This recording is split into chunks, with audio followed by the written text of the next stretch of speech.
ఈ మూమెంట్లో కాస్త రిలాక్స్ అవ్వాలంటే ఈ కాస్త టానిక్ తీసుకో, ఎక్కడికక్కడ సెట్ అయిపోతుంది. తీసుకో, తాగు. నాకు అలవాట్లేదని తెలుసుగా. లవ్ వాటర్లో ఇలాంటివన్నీ మామూలేడియా. ఇంకొంచెం పుచ్చుకో, నా కోసం. తాగు తాగు.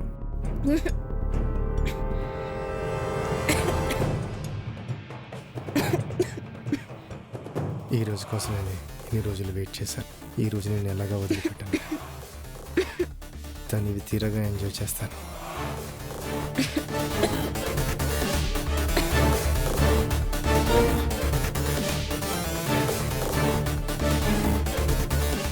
ఇంకాస్త పోయమంటావా?